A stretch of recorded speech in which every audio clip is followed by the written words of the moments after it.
Hey guys, what is what? What? I'm here with a PvZ today for SC2 HD TV and 2D, and that's right, a PvZ. Now, I know this comes unannounced, but I'll get to that in a second. In the top right-ish, side-ish, we have Moto blah something. And then the much more simple and readable name, we have myself, Primetime. The green product. Wait, whoa, how did I do this? How did I do this? I know you're asking that. This is actually going to be from a little tournament that you can sign up for through Playhem. I'll give that sort of description stuff in the description. That sort of didn't make sense, but that's okay. And so I guess I'll just get into the match for a second here. This is going to be a PvZ on Antigua Shipyard. And on this map, just like basically every other map, you're going to go ahead and forge fast expand, just fast expand against Zerg if you're going to play standard. And I know I've only had PvP on the channel so far, but the point of this game is just sort of, I figured I'll be playing these sort of tournament games, and they're nothing major, by the way. It's like $45 if you get first place, but it's cool because there's no entry fee, and like 100 or actually I think there are a lot of people that sign up for this tournament. But regardless, so yeah, this is pretty cool. I'll leave stuff in the description below, so you can go check that out if you are interested in joining. And it is for basically all skill levels, so if you play StarCraft, you can compete. Anyway, so I'm going to be trying to deny his natural. All is good in the world of playing Protoss. And so our Zerg player is going to be forced to throw down a spawning pool. Now, I'm not exactly sure how I'm going to cast these games, because on one hand, I sort of want to, make these videos informative. On the other hand, I sort of want to wait till I'm casting the PvZ games before I really go into this build order. And I actually do use this build order on this particular game, or in this particular game, that I will be showing in the first PvZs that I go ahead and throw on the channel. But so I'll probably just cast this however I feel like it. I think I'm just gonna, I think I'm just gonna go for give you guys some tips here and there. First off, what I like to do when I forge fast expand is throw on the pylon and go scout with the worker. And you do want to try to block their expo. That's something that you should try to do. Just try to throw them off their build a little bit. If you see a spawning pool is building, you typically don't want to let your pylon finish. But let's say they're trying to go hatchery first and they're not even trying to get a spawning pool up, then letting your pylon finish is not the worst thing in the world to do. It is probably beneficial as well. So if you see spawning pool, cancel the pylon before it finishes. If you don't see spawning pool, then it's up to you. Anyway, so getting back to the wall-in, typically I will go ahead and only throw down one forge. So usually this is the build order. I'm not going to go too much into detail, but pylon, forge, like 3 chronos or 4 chronos on the Nexus. A lot of energy saved up, by the way. But yeah, pylon, forge, pylon, gateway, cannon, and typically I will stop there. But if I feel like my opponent is going to try to pressure me with encirclings, I will throw down another cannon, because obviously this will not cover the entire wall on most maps. So if you want to be extra safe, throw down another cannon. That's up to you guys though, when you get into these sort of situations. Typically I'll just get one cannon though. And we can see our opponent is going to go 3 hatchery. This is extremely standard. Starting the 3rd hatchery.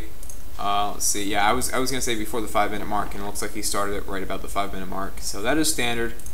And you'll note I built 2 zealots out of these 2 gateways, and I did get these 2 gateways, and actually all of this, I got all of that before the Nexus, which is why this is so late compared to other builds. And as of right now, I've only built these 2 zealots, and they're just roaming around, and I'm actually somewhat trying to hide these 2 zealots, and you can see I'm continuing to produce off these gateways. Now, again, I'm not going to go too much into detail about this build, but I will just go over some basic things.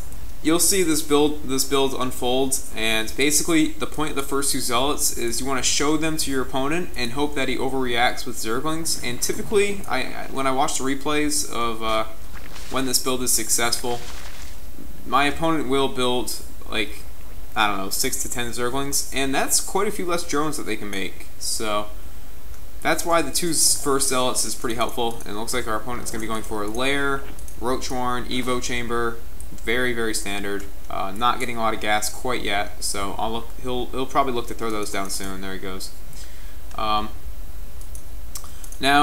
Now we have 8 zealots moving across the fields, and this one zealot just went up here to clear the tower before my opponent can really see anything.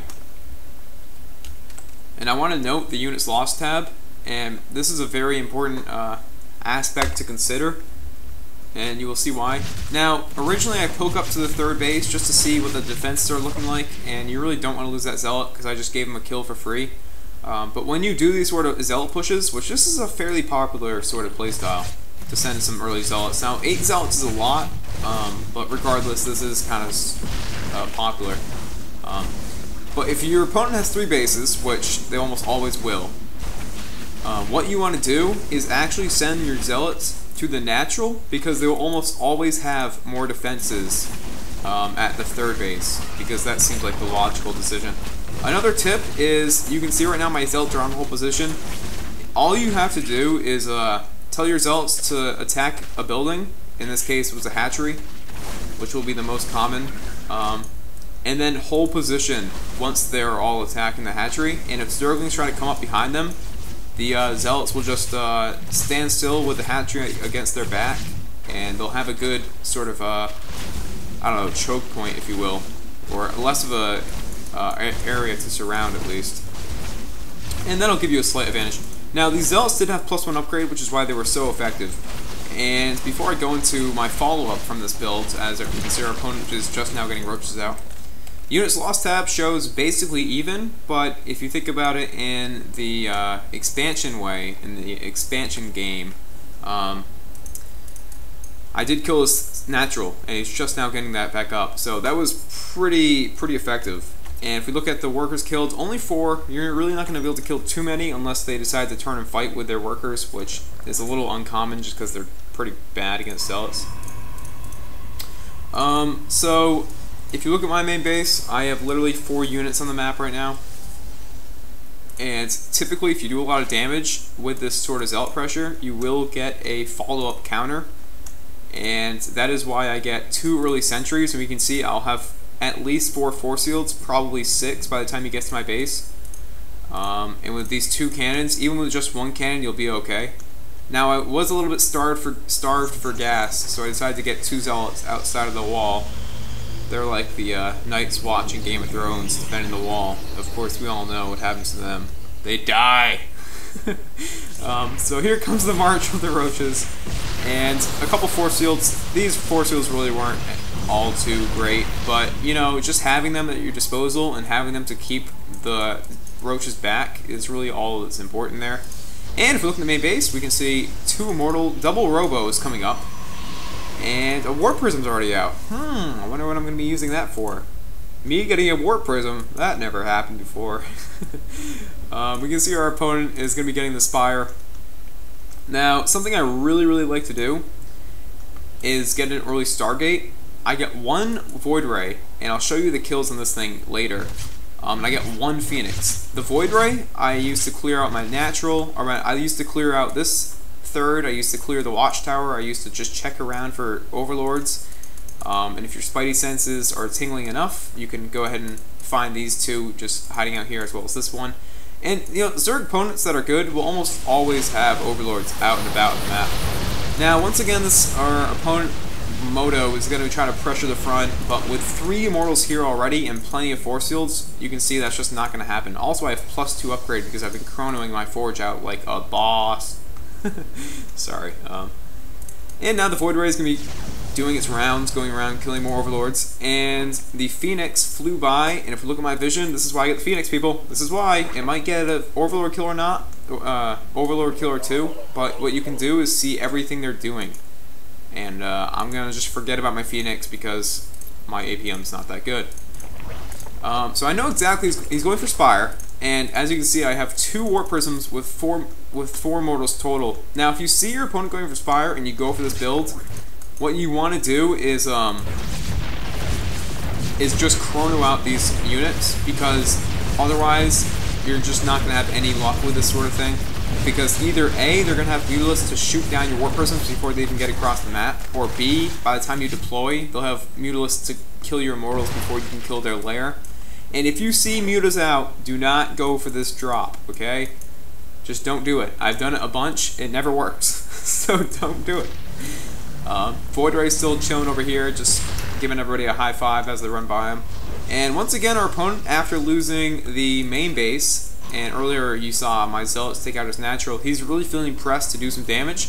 And typically you would say, okay, you've devoted all this time to harassment, but the reason why this sort of works in a defensive manner is that you're having Immortal, Sentry, Stalker.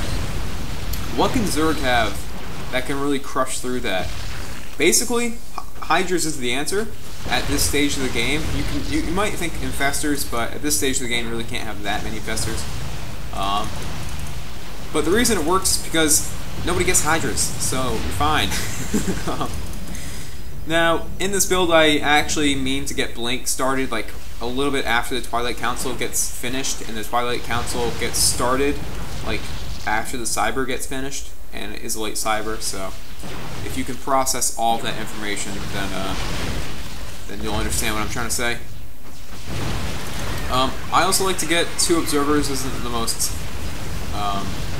timely time of the game to explain this, but I like to get 2 observers to sort of spot the avenues of which my opponent can attack me. So like I'll have one in this area maybe, and I'll have one over here, or if you're going against Mutalisks, you can put one over here or something. So yeah, that was my PvZ build, and I know I did not go into much of the build order at all, and I know I didn't really discuss too much of how this build works, but this was a game from the Playhouse tournament, as I mentioned, and I am just going to apologize right now if this ends up being a 2-part video, because I can only have 15-minute long videos as of right now on the channel, so apologize for that. Just blame YouTube.